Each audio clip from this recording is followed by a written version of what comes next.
Dari 50 usulan warga, namun yang disepakati hanya 3 usulan untuk sarana prasarana, 2 usulan tematik yang masuk dalam skala prioritas pembangunan. Kemudian akan dibawa ke Musrembang tingkat Kecamatan Banjarmasin Utara. Usulan tersebut disepakatinya wayah rapat koordinasi pembangunan tahun 2024 yang diselenggarakan di Aula Kantor Kelurahan Kuin Utara, Banjarmasin Utara, jelang tengah hari Rabu 4 Desember 2024.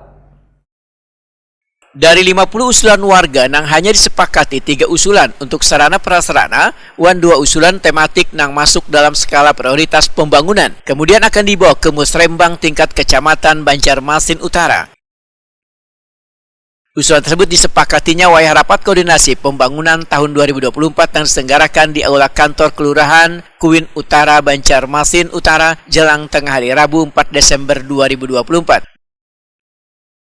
Lurah Kuin Utara, Banjarmasin Utara, Agus Sepriadi, Wetakuni Prima TV memudahkan hasil rakorbang menampung berbagai usulan-usulan dari warga, kemudian akan dibahas bersama di kantor kelurahan agar dapat ditentukan skala prioritas pembangunan di tahun 2026 mendatang. Adapun 3 usulan skala prioritas tersebut, perbaikan jalan di beberapa lokasi, penyiringan normalisasi Sungai Jagabaya, penerangan jalan umum, serta peningkatan perekonomian warga, pembekalan atau pelatihan wirausaha. Anggota DPRD Banjarmasin Taufik Husin menyatakan kehadirannya dalam rakorbang tingkat kelurahan ini untuk mengetahui beberapa usulan yang masuk skala prioritas yang akan diajukan kelurahan pada Musrembang tingkat Kecamatan Banjarmasin Utara. Politisi PDI Perjuangan ini pun menyatakan dalam rakorbang usulan yang diambil adalah skala prioritas serta akan dikawal hingga Musrembang Kecamatan.